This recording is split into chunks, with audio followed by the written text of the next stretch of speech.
ಎಲ್ಲರಿಗೂ ನಮಸ್ಕಾರ. ಥಟ್ ಅಂತ ಹೇಳಿ ಕ್ವಿಜ್ ಕಾರ್ಯಕ್ರಮಕ್ಕೆ ತಮಗೆಲ್ಲ ಸ್ವಾಗತ. 25 ಮುದ್ರಣಗಳನ್ನು ಕಂಡಂಥ ಒಂದು ಅಪರೂಪದ ಪುಸ್ತಕ ತಾವು ನೋಡ್ತಾ ಇದ್ದೀರಿ. ಅದುವೇ ಮಕ್ಕಳಿಗಾಗಿ ನನ್ನ ಮೆಚ್ಚಿನ ಕಥೆಗಳು. ಸುಧಾಮೂರ್ತಿ ಅವರು ಬರೆದಿರುವಂಥದ್ದು. ಸುಧಾಮೂರ್ತಿಯವರು ಒಂದು ಮಾತನ್ನು ಹೇಳ್ತಾರೆ. ನಮ್ಮ ಪಂಚತಂತ್ರಗಳಲ್ಲಿ ಪ್ರಾಣಿಗಳು ಮನುಷ್ಯರ ಹಾಗೆ ಮಾತನಾಡುತ್ತವೆ ಮತ್ತು ವರ್ತಿಸುತ್ತವೆ. ಸಿಂಹ ಒಂದು ನರಿಯ ಮರಿಯನ್ನು ಕಾಪಾಡುವ ಪ್ರಸಂಗ ಬರುತ್ತೆ. ನಿಜ ಮಕ್ಕಳಿಗೆ ಬಾಲ್ಯದಲ್ಲಿ ಈ ರೀತಿಯ ಚಿತ್ರವನ್ನು ಕೊಟ್ಟರೆ ಬಹಳ ಕಷ್ಟವಾಗುತ್ತೆ. ಹಾಗಾಗಿ ಮನುಷ್ಯ ಲೋಕಕ್ಕೆ ಸಂಬಂಧಪಟ್ಟಂಥ ಅವರ ಬದುಕಿಗೆ ನೆರವಾಗುವಂಥ ವಾಸ್ತವ ಕಥೆಗಳನ್ನು ಕೊಡೋದು ಒಳ್ಳೆಯದು ಅಂತ ಹೇಳ್ತಾ ಸುಮಾರು 80ಕ್ಕೂ ಹೆಚ್ಚು ಕಥೆಗಳನ್ನು ಬರೆದು ಈ ಪುಸ್ತಕವನ್ನು ಕೊಟ್ಟಿದ್ದಾರೆ. ಮಕ್ಕಳಿಗಾಗಿ ನನ್ನ ಮೆಚ್ಚಿನ ಕಥೆಗಳು ಸುಧಾಮೂರ್ತಿ ಬರೆದಿರುವಂಥದ್ದು. ಹಾಗಾಗಿ ಈ ಪುಸ್ತಕವನ್ನು ಖಂಡಿತ ನಮ್ಮ ಮಕ್ಕಳಿಗೆ ಕೊಡಬಹುದು ಓದೋದಕ್ಕೆ. ಕಾರ್ಯಕ್ರಮವನ್ನು ಆರಂಭಿಸ್ತಾ ಇದ್ದೇವೆ. ಸ್ಪರ್ಧಿಗಳ ಪರಿಚಯ. ಮೊದಲ ಸ್ಪರ್ಧಿ. ಎಲ್ಲರಿಗೂ ನಮಸ್ಕಾರ. ನನ್ನ ಹೆಸರು ಲಕ್ಷ್ಮೀ ಚಂದ್ರಶೇಖರ್. ನಾನು ಬೆಂಗಳೂರಿನ ಬಸವೇಶ್ವರ ನಗರದಿಂದ ಬಂದಿದ್ದೀನಿ. ನನ್ನ ಹವ್ಯಾಸ ಆಸಕ್ತಿ ಕರ್ನಾಟಕ ಶಾಸ್ತ್ರೀಯ ಸಂಗೀತವನ್ನು ಹೇಳುವುದು, ಕೇಳುವುದು, ಸಂಪ್ರದಾಯದ ಹಾಡುಗಳನ್ನು ಹೇಳುವುದು ಮತ್ತು ಕೇಳುವುದು, ಮತ್ತು ಆಧ್ಯಾತ್ಮ ಚಿಂತನೆ ಹಾಗೂ ತಟ್ಟಂತೇಳಿ ಕಾರ್ಯಕ್ರಮವನ್ನು ಇಷ್ಟಪಟ್ಟು ನೋಡುವುದು. ತುಂಬ ಸಂತೋಷ ಲಕ್ಷ್ಮಿಯವರೇ. ಒಂದು ಚುಟ್ಕ ಹೇಳಿಮ್ಮ, ಹೇಳಿ.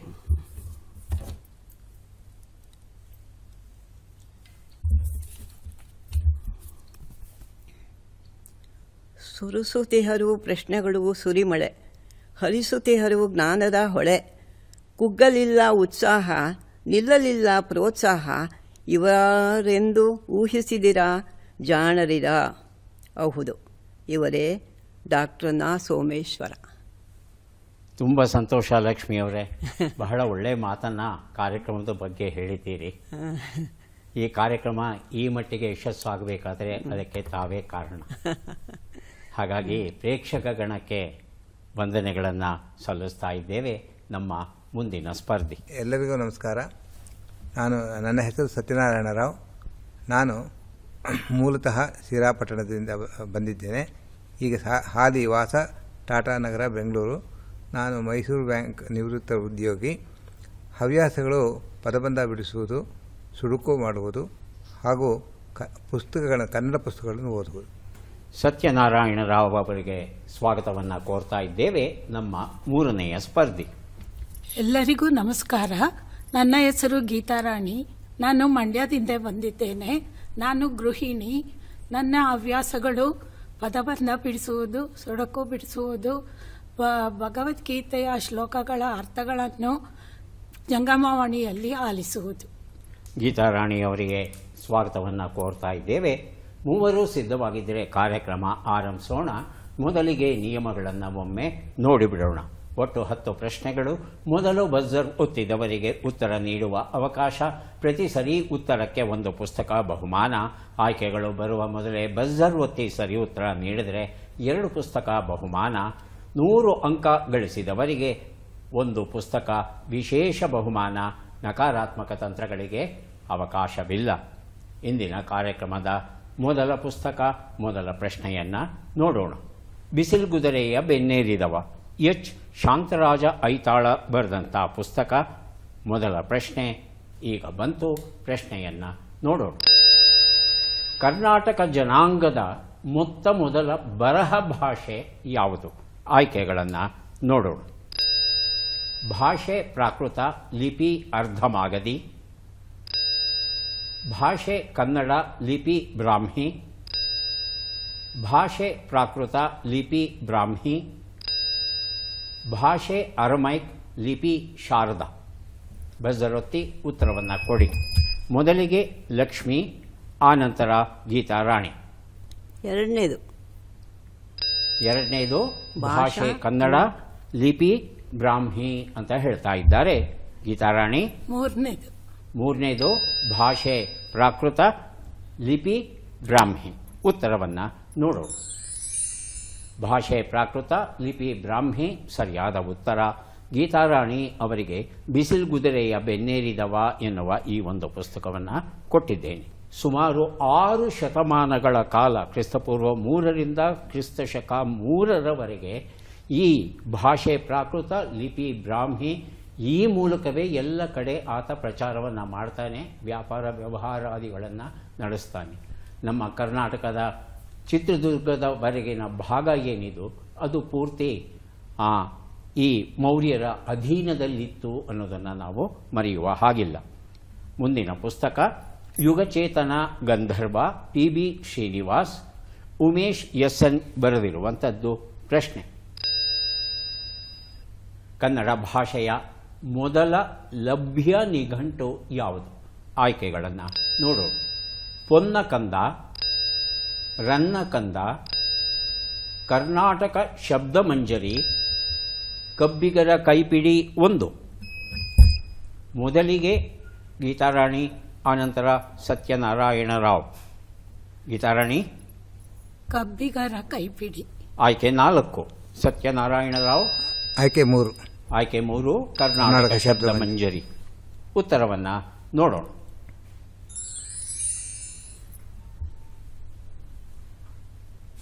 ಆದರೆ ಸರಿಯಾದ ರನ್ನಕಂದ ಆಗಿತ್ತು. ರನ್ನಕಂದ ರನ್ನಕವಿ ಬರೆದಂಥ ನಿಘಂಟು. 1907ರಲ್ಲಿ R ನರಸಿಂಹಾಚಾರ್ಯರು 12 ಪದ್ಯಗಳನ್ನು ಸಂಗ್ರಹಿಸಿ ಈ ನಿಘಂಟಿನ ರೂಪ ಹೇಗಿತ್ತು ಅನ್ನೋದನ್ನು ನಮಗೆ ಮೊದಲ ಬಾರಿಗೆ ತೋರಿಸ್ಕೊಡ್ತಾರೆ. ಅದಾದ ಮೇಲೆ 1946ರಲ್ಲಿ ತಸು ಶಾಮರಾವ್ ಅವರು ರನ್ನಕಂದ ಇದನ್ನು ಪರಿಷ್ಕೃತ ಆವೃತ್ತಿಯನ್ನು ಅವರು ಪ್ರಕಟಿಸ್ತಾರೆ. ಕೊನೆಗೆ MM ಕಲಬುರ್ಗಿ ಅವರು ಒಟ್ಟು 45 ಪದ್ಯಗಳನ್ನು ಸಂಗ್ರಹಿಸಿ ಈ ರನ್ನ ಕಂದ ಅಥವಾ ರನ್ನ ನಿಘಂಟು ಅಂತಕ್ಕಂಥ ಕೃತಿಯನ್ನು ಕೊಡ್ತಾರೆ.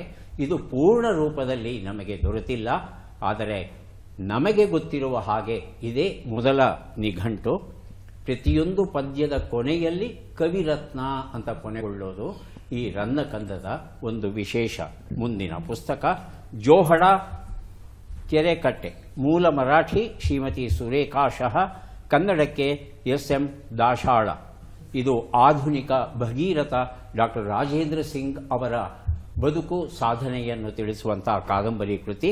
ನಮ್ಮ ಪ್ರಶ್ನೆ ಈಗ ಬಂತು. ಈ 2 ವಾಕ್ಯಗಳಲ್ಲಿ ಯಾವ ವಾಕ್ಯವು ಸರಿಯಾಗಿದೆ ಮತ್ತು ಯಾಕೆ ಸರಿಯಾಗಿದೆ ಅನ್ನೋದನ್ನು ವಿವರಿಸಬೇಕು. ಸಾವಕಾಶವಾಗಿ ಓದಿ ಅರ್ಥ ಮಾಡಿಕೊಂಡು ಬಜರುತ್ತಿ. ಈಗ ವಾಕ್ಯಗಳು ಬಂದಿವೆ. ಮೊದಲನೇ ವಾಕ್ಯ: 2024ರಲ್ಲಿ ಕುಮಾರ ಗಂಧರ್ವರವರ ಜನ್ಮ ಶತಾಬ್ದಿಯನ್ನು ಆಚರಿಸುತ್ತಿದ್ದೇವೆ. ಇದು ಮೊದಲ ವಾಕ್ಯ. ಎರಡನೇ ವಾಕ್ಯ: 2024ರಲ್ಲಿ ಕುಮಾರ ಗಂಧರ್ವರವರ ಜನ್ಮ ಶತಾಬ್ದವನ್ನು ಆಚರಿಸುತ್ತಿದ್ದೇವೆ. ಇವುಗಳಲ್ಲಿ ಯಾವುದು ಸರಿ ಮತ್ತು ಯಾಕೆ ಸರಿ? ಮೊದಲಿಗೆ ಲಕ್ಷ್ಮಿ. ಎರಡನೇದು ಯಾಕೆ? ಯಾಕೆ ಅಂತ ಹೇಳಿದರೆ ಮಾತ್ರ ಅದು ಉತ್ತರ. ಇರೋ ಆಯ್ಕೆಗಳಲ್ಲಿ 50 ಅವಕಾಶ ಇರುತ್ತೆ ಸರಿ ತಪ್ಪು ಆಗಲಿಕ್ಕೆ. ವಿವರಣೆ ಗೀತಾರಾಣಿ. ಮೊದಲನೇದು ಜನ್ಮ ಶತಾಬ್ದಿ ಅಂದ್ರೆ ಅವ್ರಿಗೆ 60 ವರ್ಷ ತುಂಬಿದೆ ಅಂತ ಆಚರಿಸ್ತಿದ್ದೇವೆ. ಶತ ಅಂದ್ರೆ ನಮ್ಮ 100 ವರ್ಷ ತುಂಬಿದೆ. 100 ವರ್ಷ ತುಂಬಿದೆ. ಜನ್ಮ ಶತಾಬ್ದಿ ಅನ್ನೋದು ಸರಿಯಾಗಿದೆ ಅಂತ ತಮ್ಮ ಅನಿಸಿಕೆ, ಹೌದಾ? ಸತ್ಯನಾರಾಯಣ ರಾವ್, ಮೂರನೇವರಾದರೂ ತಮಗೆ ಅವಕಾಶ ಉಂಟಿಲ್ಲಿ. ಎರಡನೇದೇ ಒಂದ್ಸಲ ಹೇಳಿ. ಎರಡನೇದೇ ಸರಿಯಾಗಿದೆ. ಶತಾಬ್ದಿ ಎಂದು ಬದುಕಿದ್ದವರು ಮಾಡೋದು ಅಂತ ನನಗನ್ನಿಸೋದು. ಅದರಿಂದ ಶತಾಬ್ದ ಅಂತ ಅನ್ನೋದು ಪದ ಉಪಯೋಗಿಸ್ತಾರೆ ಅಂತ ನನಗನ್ಸುತ್ತೆ. ಬದುಕಿರೋರಿಗೆ ಸತ್ತವರಿಗೆ ಶತಾಬ್ದಿ. ಶತಾಬ್ದ ಬದುಕಿರೋರಿಗೆ ಶತಾಬ್ದ, ಸತ್ತವರಿಗೆ ಶತಾಬ್ದಿ ಅಂತಲ್ಲ. ಅಲ್ಲ, ಕುಮಾರ ಗಂಧರ್ವ ಅವರು ಶತಾಬ್ದ ಅಂತ ಹೇಳಿದರೆ ಕುಮಾರ ಗಂಧರ್ವ ಅವರು ಇಲ್ಲ ಅಂತ ಅಂದ್ಕೊಂಡಿದ್ದೀನಿ. ಆದ್ದರಿಂದ ಶತಾಬ್ದ ಅಂತ ಪದ ಉಪಯೋಗಿಸಿದ್ದಾರೆ. ಜನ್ಮ ಶತಾಬ್ದ ಅನ್ನೋದು ಸರಿಯಾದ ಪ್ರಯೋಗ. ಇಲ್ಲಿ ಈ ಶತಾಬ್ದ ಅನ್ನೋ ಶಬ್ದವನ್ನು ಅರ್ಥ ಮಾಡ್ಕೋಬೇಕು. ಅಬ್ಧ ಅಂತ ಹೇಳಿದರೆ ವರ್ಷ, ಅಬ್ಧಿ ಅಂತ ಹೇಳಿದರೆ ಸಮುದ್ರ. ಹಾಗಾಗಿ ಜನ್ಮ ಶತಾಬ್ದಿ ಅಂತ ಹೇಳ್ತಂದರೆ ಹುಟ್ಟಿದ 100 ಸಮುದ್ರಗಳು ಅಂತ ಅರ್ಥ ಬರುತ್ತೆ. ಅದಕ್ಕೆ ಏನೂ ಅರ್ಥ ಇಲ್ಲ. ಹುಟ್ಟಿ 100 ವರ್ಷಗಳಾದವು ಅಂತ ಹೇಳಬೇಕಾದ್ರೆ ಜನ್ಮ ಶತಾಬ್ದ ಅಂತಲೇ ಹೇಳಬೇಕು ನಾವು. ಆದರೆ ಅನೇಕ ಸಂದರ್ಭಗಳಲ್ಲಿ ನಾವು ತಪ್ಪನ್ನು ಮಾಡ್ತೇವೆ. ಪುರಂದರದಾಸರ ಒಂದು ಕೀರ್ತನೆ, ತಂಬೂರಿ ಮೀಟಿದವ ಭವಾಬ್ಧಿ ದಾಟಿದವ, ಭವಾಬ್ಧಿ ದಾಟಿದವ, ಈ ಸಂಸಾರ ಎನ್ನುವ ಸಮುದ್ರವನ್ನು ದಾಟಿದವನು. ಅಲ್ಲಿ ಭವಾಬ್ಧಿ ಸಮುದ್ರ ಅನ್ನೋ ಅರ್ಥದಲ್ಲೇ ಪ್ರಯೋಗವಾಗಿದೆ. ಹಾಗಾಗಿ ಜನ್ಮ ಶತಾಬ್ದಿ ಅಂದರೆ 100 ಸಮುದ್ರಗಳು ಅನ್ನೋ ಅರ್ಥ ಬರುತ್ತೆ. ಹಾಗಾಗಿ ಈ ತಪ್ಪನ್ನು ಇನ್ನು ಮುಂದಾದರೂ ನಾವು ಮಾಡದೇ ಇರೋಣ, ನಮ್ಮ ತಪ್ಪನ್ನು ತಿದ್ದುಕೊಳ್ಳೋಣ. ಮುಂದಿನ ಪುಸ್ತಕ ಸಂತ ಕಬೀರದಾಸ ತತ್ವ ಸಿದ್ಧಾಂತಗಳು, ಎಸ್.ಎಂ. ದಾಸ್ಯಾಳ ಬರೆದಿರುವಂಥದ್ದು. ಪ್ರಶ್ನೆ: ಈ ಕನ್ನಡ ಪದ್ಯವನ್ನು ತಪ್ಪಿಲ್ಲದಂತೆ ಓದಿ, ತಪ್ಪಿದ್ದರೆ ಒಂದು ಪುಸ್ತಕ ದಂಡ. ಈಗ ಪದ್ಯವನ್ನು ನೋಡೋಣ. ನಾನು ನಿಮ್ಮ ಜೊತೆ ಓದೋಕ್ಕೆ ಕಲಿತಾ ಇದ್ದೀನಿ. ಹಾಗಾಗಿ ಯಾರು ಮೊದಲು ಓದ್ತೀರಿ ಬಜರ್ ಒತ್ತಿ. ಲಕ್ಷ್ಮಿಯವರೇ ಪ್ರಯತ್ನಿಸಿ. ಹೆತ್ತ ಹೊಟ್ಟೆ ಉರಿಯುತ್ತಿದೆ ಮಗನೇ. ಓದ್ಬೋದ? ಮುಂದುವರಿಸಿ. ಎತ್ತಿದ ತೋಳನು ಕೆತ್ತಿದೆ ಮಗನೇ, ಹಾಡುವ ಬಾಯಲ್ಲಿ ಮಣ್ಣನ್ನು ಹೊಯ್ದೆ, ನೋಡುವ ಕಣ್ಣಿಗೆ ಸುಣ್ಣವನ್ನು ಹೊಯ್ದೆ, ಪಾಪಿಯನ್ನು ನೀನೊಮ್ಮೆ ನೋಡ, ಕೋಪವ ನುಳಿದೋಯ್ನೆ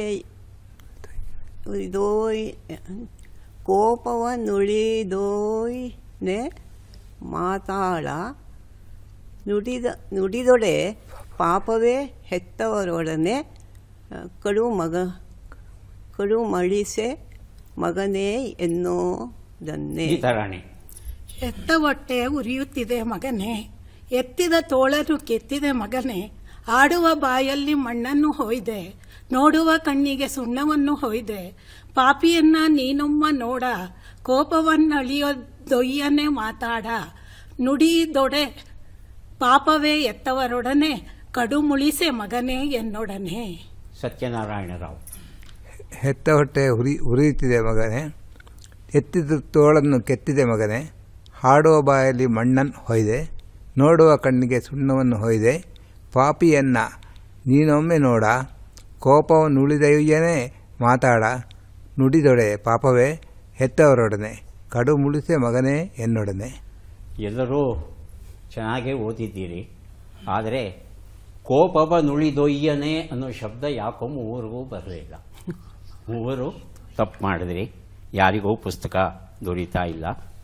ರಾಘವಾಂಕನ ಹರಿಶ್ಚಂದ್ರ ಕಾವ್ಯದಲ್ಲಿ ಚಂದ್ರಮತಿಯ ಪ್ರಲಾಪ ಅಂತಕ್ಕಂಥ ಒಂದು ಅದ್ಭುತವಾದ ಭಾಗ ಬರುತ್ತೆ. ಶಾಲಾ ದಿನಗಳಲ್ಲಿ ಈ ಭಾಗ ನಮಗಿತ್ತು. ಅಧ್ಯಾಪಕರು ವರ್ಣಿಸುವ ರೀತಿಯನ್ನು ನೋಡಿ ನಮ್ಮ ಕಣ್ಣಲ್ಲಿ ನೀರು ಬರ್ತಾ ಇತ್ತು. ಅಂತಹ ಒಂದು ಪ್ರಸಂಗ ಇಲ್ಲಿ ಚಂದ್ರಮತಿ ಪ್ರಲಾಪಿಸ್ತಾ ಇದ್ದಾಳೆ. ತನ್ನ ಮಗ ರೋಹಿತಾಶ್ವ ಸತ್ತು ಬಿದ್ದಿದ್ದಾನೆ. ಅದನ್ನು ನೋಡ್ತಾ ಹಾಡುವ ಬಾಯಲ್ಲಿ ಮಣ್ಣನ್ನು ಹೊಯ್ದೆ. ದಯವಿಟ್ಟು ಇದನ್ನು ಮೂಲವನ್ನು ಓದಿ ಇದರ ಸೌಂದರ್ಯವನ್ನು ರಸವನ್ನು ತಾವು ಆಸ್ವಾದಿಸಬೇಕು. ಮುಂದಿನ ಪುಸ್ತಕ ಮತ್ತು ಪ್ರಶ್ನೆಗೆ ಹೋಗೋಣ. ಅದಮ್ಯ ಸಾಹಿತ್ಯ ಕನ್ನಿಕೆ ಟಿ ಗಿರಿಜಾ ಅವರ ಸಂಸ್ಮರಣ ಗ್ರಂಥ. ಪ್ರಶ್ನೆ: ಈ ಕವಯಿತ್ರಿಯನ್ನು ಗುರುತಿಸಿ. ಚಿತ್ರವನ್ನು ನೋಡೋಣ.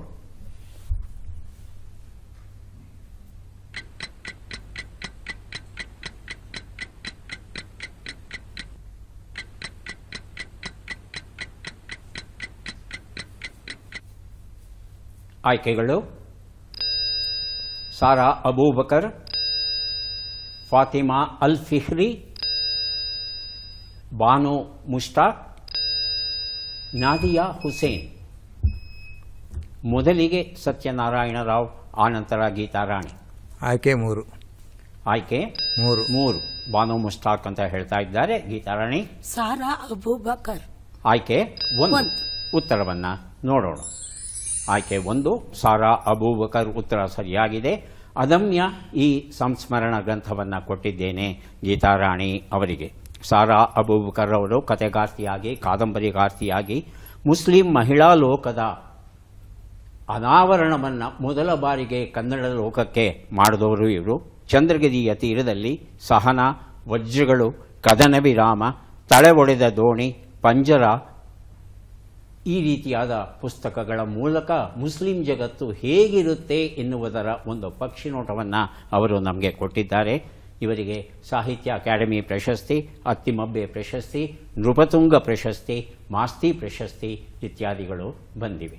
ಮುಂದಿನ ಪುಸ್ತಕ ಸಮರ್ಪಣೆ ಎನ್ನುವ ಕಾದಂಬರಿ. ಜಿ.ಕೆ. ಐತಾಳ್ ಇದನ್ನು ಬರೆದಿದ್ದಾರೆ. ನಮ್ಮ ಪ್ರಶ್ನೆಯನ್ನು ನೋಡೋಣ. ಅಚ್ಚ ಕನ್ನಡ ವಾಕ್ಯವನ್ನು ರೂಪಿಸಬೇಕು. ತಪ್ಪಿದ್ದರೆ ಒಂದು ಪುಸ್ತಕ ದಂಡವನ್ನು ಹಾಕ್ತೇವೆ. ಈಗ ವಾಕ್ಯವನ್ನು ನೋಡೋಣ.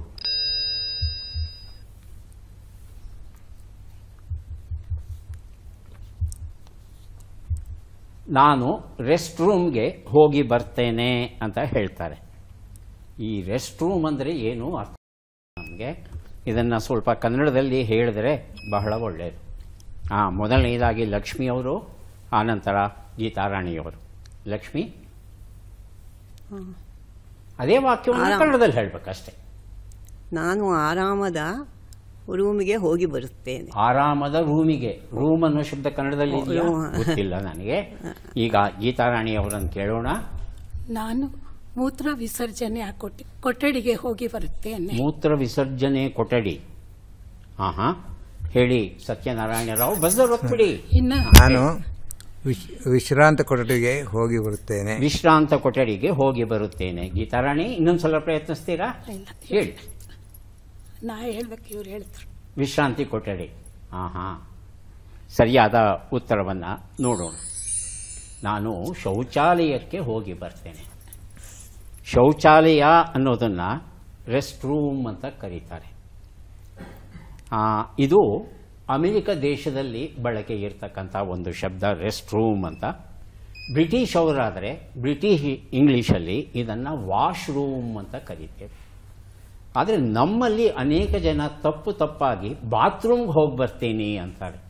ಬಾತ್ರೂಮ್ ಅಂತ ಹೇಳ್ತಂದರೆ ಅದು ಸ್ನಾನಗೃಹ. ಅದು ಸ್ನಾನ ಮಾಡುವುದಕ್ಕೆ ಅನುಕೂಲತೆಗಳು ಇರುವಂಥ ಗೃಹ. ಆದರೆ ಮಲಮೂತ್ರಾದಿಗಳನ್ನು ವಿಸರ್ಜಿಸಿ ಕೈಕಾಲುಗಳನ್ನು ತೊಳೆದುಕೊಂಡು ಬರಲಿಕ್ಕೆ ಅನುಕೂಲತೆ ಇರುವಂಥ ಸ್ಥಳ ಏನಿದೆ ಅದನ್ನು ನಾವು ರೆಸ್ಟ್ ರೂಮ್ ಅಂತ ಹೇಳ್ತೇವೆ ಅಥವಾ ವಾಶ್ರೂಮ್ ಅಂತ ಹೇಳ್ತೇವೆ. ಸರಳವಾಗಿ ಕನ್ನಡದಲ್ಲಿ ಶೌಚಾಲಯ ಅಂತ ಹೇಳಿದರೆ ಸಾಕಾಗುತ್ತೆ. ಮುಂದಿನ ಪುಸ್ತಕ ಚಿಗುರು ಮಳೆ. ಆನಂದ್ ಸಿಜೆ ಬರೆದಂಥ ಕವನ ಸಂಕಲನ. ಪ್ರಶ್ನೆ: ಈ ಚರಣದ ಪಲ್ಲವಿಯನ್ನು ಹೇಳಬೇಕು ಅಥವಾ ಹಾಡಬೇಕು ತಾವು? ಗೋವನು ಕಾಯುವ ಗೋವಿಂದ ನಿಹನೆ, ಹಾಲನು ಕೊಳ್ಳುವ ಕೇಳೆ ಸಖಿ, ಚಿನ್ನವ ಕೊಡನೆ ರನ್ನವ ಕೊಡನೆ, ತನ್ನನೇ ಕೊಡುವನು ಬಾರೇ ಸಖಿ. ಈ ಕವನ ಬರೆದದ್ದು ಯಾರು? ಅದನ್ನು ಆಮೇಲೆ ನೋಡೋಣ. ಆದರೆ ಪಲ್ಲವಿ ಏನು ಅದನ್ನು ಹಾಡಿದ್ರೂ ಬಹಳ ಸಂತೋಷ, ಹೇಳಿದ್ರೂ ಬಹಳ ಸಂತೋಷ. ಗೊತ್ತಾಗ್ತಾ ಇಲ್ವಾ? ಉತ್ತರವನ್ನು ಕೊಟ್ಬಿಡ್ಲಾ? ಉತ್ತರವನ್ನು ನೋಡೋಣ. ಬೃಂದಾವನಕ್ಕೆ ಹಾಲನ್ನು ಮಾರಲು ಹೋಗುವ ಬಾರೆ ಬೇಗ ಸಖಿ, ಹೋಗುವ ಬಾರೆ ಬೇಗ ಸಖಿ. ಇದನ್ನು ಬರೆದದ್ದು ಕುವೆಂಪು ಅವರು. ಮುಂದಿನ ಪುಸ್ತಕ ಅಪೂರ್ವ ಅರಬ್. ಡಿ.ಎಸ್. ಲಿಂಗರಾಜು ಅವರು ಬರೆದ ಕತಾರ್, ಕುವೈತ್, UAE, ಸಿರಿಯಾ ದೇಶಗಳ ಪ್ರವಾಸ ಕಥನ. ಪ್ರಶ್ನೆ: ಈ ಭಾವಗೀತೆಯನ್ನು ಬರೆದ ಕವಿಯನ್ನು ಗುರುತಿಸಿ. ಯಾರೆನಗಲಿ ತೇಲಿ ಬರಲಿ,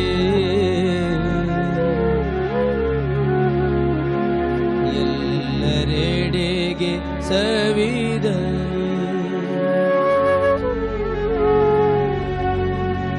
ದ್ವೇಷ ರೋಷ ಎಲ್ಲ ದೋಷ ಕರ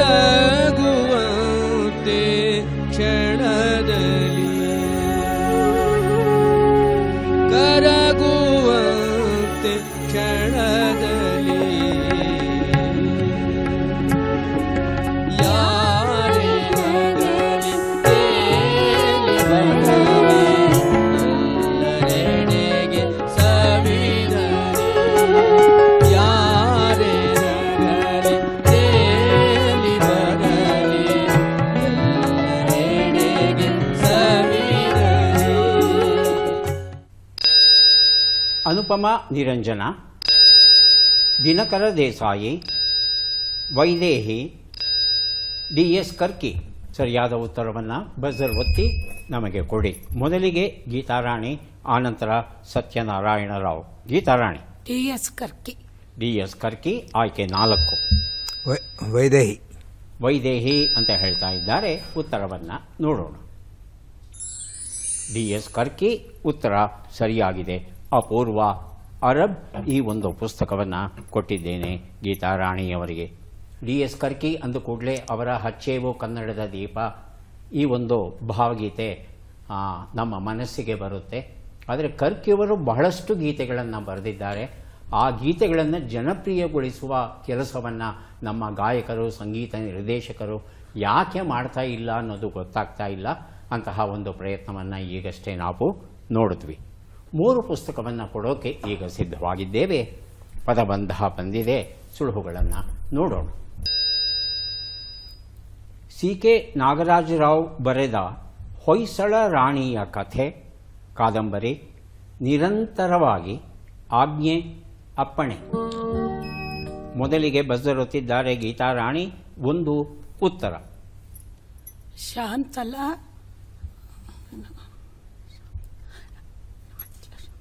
ನಾಟ್ಯ ಶಾಂತಲಾ. ಇಲ್ಲಮ್ಮ, ಬಜರ್ ಹೊತ್ಬಿಟ್ಟು ಈಗ ಲೆಕ್ಕಾಚಾರ ಮಾಡೋದು ತಪ್ಪಾಗುತ್ತೆ. ನಿಮಗೆ ಉತ್ತರ ಗೊತ್ತಿದ್ರೆ ಮಾತ್ರ ಬಜರ್ ಹೊತ್ತಬೇಕು ಅಲ್ವಾ? ಸತ್ಯನಾರಾಯಣ ರಾವ್ ಹಾಗೂ ಲಕ್ಷ್ಮಿ ತಾವು ಪ್ರಯತ್ನಿಸಬಹುದು. CK ನಾಗರಾಜರಾವ್ ಅವರ ಪ್ರಖ್ಯಾತ ಕಾದಂಬರಿ, ಕೇಂದ್ರ ಸಾಹಿತ್ಯ ಅಕಾಡೆಮಿ ಪ್ರಶಸ್ತಿಯನ್ನು ಪಡೆದಂಥ ಕೃತಿ ಇದು. ಮೊದಲನೇ ಪ್ರಶ್ನೆಗೆ ಉತ್ತರ ಕೊಡ್ತೇನೆ. 2, 3ಕ್ಕೆ ತಾವು ಪ್ರಯತ್ನಿಸಬಹುದು. 1 ಉತ್ತರ. ಶಾಂತಲಾದೇವಿ ಅಂತ ಕಾದಂಬರಿಯ ಹೆಸರು. 2ನೇದಕ್ಕೆ ಉತ್ತರ ಕೊಡ್ತೀರಾ? ಸತತ. ಸತತ, ನಿರಂತರ. ನಿರಂತರ, ಸತತ. ಉತ್ತರವನ್ನು ನೋಡೋಣ. ಸತತ ಸರಿಯಾಗಿದೆ. 3ನೇದಕ್ಕೆ ಉತ್ತರ ಸತ್ಯನಾರಾಯಣ ರಾವ್. ಆದೇಶ. ಆದೇಶ. ಉತ್ತರವನ್ನು ನೋಡೋಣ. ಆದೇಶ ಉತ್ತರ ಸರಿಯಾಗಿದೆ. 2 ಪುಸ್ತಕಗಳನ್ನು ತಮಗೆ ಕೊಡ್ತಾ ಇದ್ದೇನೆ. ಈಗ ನಾವೆಲ್ಲ ಬಂದಿದ್ದೇವೆ ಕೊನೆಯ ಘಟ್ಟಕ್ಕೆ. ಚಟ್ಪಟ್ ಚಿನ್ಕುರುಳಿ. 5 ಪ್ರಶ್ನೆಗಳು. ಮೊದಲ ಅವಕಾಶ ಲಕ್ಷ್ಮಿಯವರಿಗೆ ಬರ್ತಾ ಇದೆ. ಸಿದ್ಧವಾಗಿದ್ದರೆ ಆರಂಭಿಸ್ತೇವೆ. ಮೊದಲ ಪ್ರಶ್ನೆ. ಕರ್ನಾಟಕದ ಸಿಂಹ ಯಾರು? ಗಂಗಾಧರರಾವ್ ದೇಶಪಾಂಡೆ, ಕಂದಗಲ್ ಹನುಮಂತರಾವ್. ಕಂದಗಲ್ ಹನುಮಂತರಾವ್. ಮುಂದಿನ ಪ್ರಶ್ನೆ. ಚಲಿಸುವ ವಿಶ್ವಕೋಶ ಯಾವ ಲೇಖಕರ ಅನ್ವರ್ಥನಾಮ? ಶಿವರಾಮ ಕಾರಂತ, ಪೂರ್ಣಚಂದ್ರ ತೇಜಸ್ವಿ. ಶಿವರಾಮ ಕಾರಂತ. ಮುಂದಿನ ಪ್ರಶ್ನೆ. ನನಸಾಗದ ಕನಸು ಯಾರ ಆತ್ಮಕಥೆ?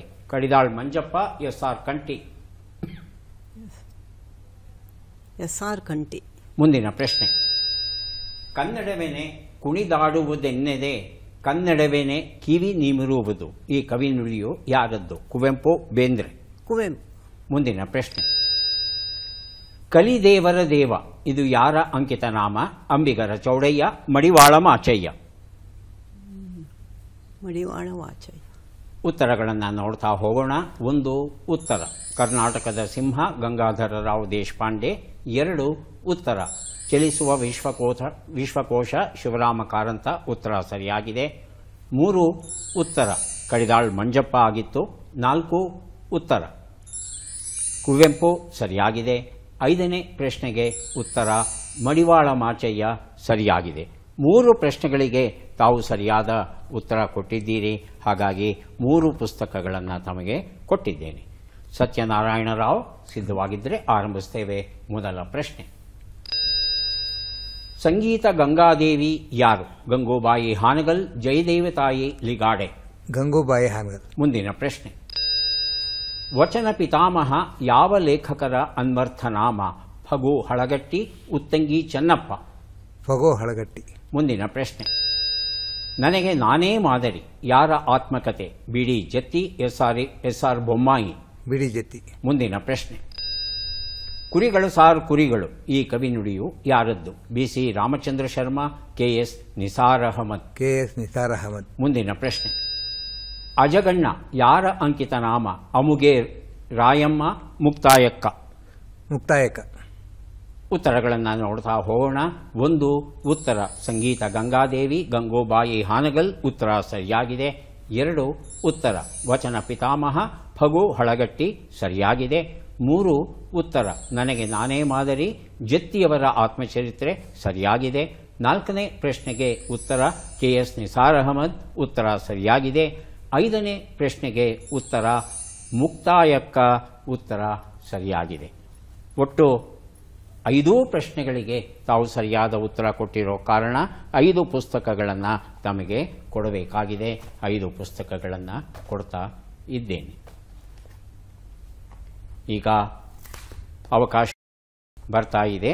ಗೀತಾ ರಾಣಿಯವರಿಗೆ ಸಿದ್ಧವಾಗಿದ್ದರೆ ಪ್ರಶ್ನೆಗಳನ್ನು ಆರಂಭಿಸ್ತೇವೆ. ಮೊದಲ ಪ್ರಶ್ನೆ. ನಾಟಕ ರತ್ನ ಯಾರು? ಗುಬ್ಬಿ ವೀರಣ್ಣ, ಗಿರೀಶ್ ಕಾರ್ನಾಡ್. ಗುಬ್ಬಿ ವೀರಣ್ಣ. ಮುಂದಿನ ಪ್ರಶ್ನೆ. ಕನ್ನಡದ ಕಣ್ವ ಯಾವ ಕವಿಯ ಅನ್ವರ್ಥನಾಮ? BM ಶ್ರೀಕಂಠಯ್ಯ, ತೀನಂ ಶ್ರೀಕಂಠಯ್ಯ. BM ಶ್ರೀ. ಮುಂದಿನ ಪ್ರಶ್ನೆ. ಬರಹಗಾರನ ಬದುಕು ಯಾರ ಆತ್ಮಕತೆ? ಅನಾಕ್ರು, ತರಾಸು. ತರಾಸ್. ಮುಂದಿನ ಪ್ರಶ್ನೆ. ಮಾನವ ಜಾತಿ ತಾನೊಂದೇ ಬಲಂ ಈ ಕವಿ ನುಡಿಯು ಯಾರದ್ದು? ಪಂಪ, ರನ್ನ. ಪಂಪ. ಮುಂದಿನ ಪ್ರಶ್ನೆ. ಗಂಗಾಪ್ರಿಯ ಕೂಡಲ ಸಂಗಮ ದೇವ ಯಾರ ಅಂಕಿತ ನಾಮ? ಗಂಗಾಂಬಿಕೆ, ನೀಲಾಂಬಿಕೆ. ಗಂಗಾಂಬಿಕೆ. ಮುಂದಿನ ಪ್ರಶ್ನೆ ಇಲ್ಲ. ಉತ್ತರಗಳನ್ನು ನೋಡ್ತಾ ಹೋಗೋಣ. 1 ಉತ್ತರ ನಾಟಕ ರತ್ನ, ಗುಬ್ಬಿ ವೀರಣ್ಣ, ಸರಿಯಾಗಿದೆ. 2 ಉತ್ತರ ಕನ್ನಡದ ಕಣ್ವ, ಶ್ರೀಕಂಠಯ್ಯ, ಸರಿಯಾಗಿದೆ. 3 ಉತ್ತರ ಅನಾಕುರು ಆಗಿತ್ತು, ತಾವು ತರಾಸು ಅಂತ ಹೇಳಿದ್ರಿ. 4ನೇ ಪ್ರಶ್ನೆಗೆ ಉತ್ತರ ಪಂಪ, ಸರಿಯಾಗಿದೆ. 5ನೇ ಪ್ರಶ್ನೆಗೆ ಉತ್ತರ ಗಂಗಾಂಬಿಕೆ, ಸರಿಯಾಗಿದೆ. ಒಟ್ಟು 4 ಪ್ರಶ್ನೆಗಳಿಗೆ ತಾವು ಸರಿಯಾದ ಉತ್ತರ ಕೊಟ್ಟಿದ್ದೀರಿ. ಹಾಗಾಗಿ 4 ಪುಸ್ತಕಗಳನ್ನು ತಮಗೆ ಕೊಡ್ತಾ ಇದ್ದೇವೆ. ಯಾರಿಗೆ ಎಷ್ಟು ಪುಸ್ತಕ ಬಂದಿದೆ ಅದನ್ನು ನೋಡುವ ಕ್ಷಣ ಈಗ ಬಂತು. ಮೊದಲಿಗೆ ಲಕ್ಷ್ಮೀ ಅವರಿಗೆ ದೊರೀತಾ ಇದೆ 3 ಪುಸ್ತಕಗಳನ್ನು ಸ್ವೀಕರಿಸಿ ಕಾರ್ಯಕ್ರಮದಲ್ಲಿ ಭಾಗವಹಿಸಿದ್ದಕ್ಕೆ ತಮಗೆ ಧನ್ಯವಾದಗಳನ್ನು ಅರ್ಪಿಸ್ತಾ ಇದ್ದೇವೆ. ಧನ್ಯವಾದಗಳು.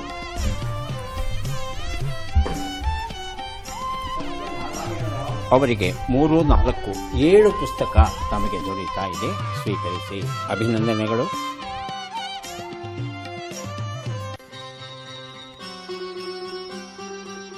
ಮೂರು 4, 7 ಪುಸ್ತಕ ಗೀತಾರಾಣಿಯವರಿಗೆ ಅಭಿನಂದನೆಗಳು.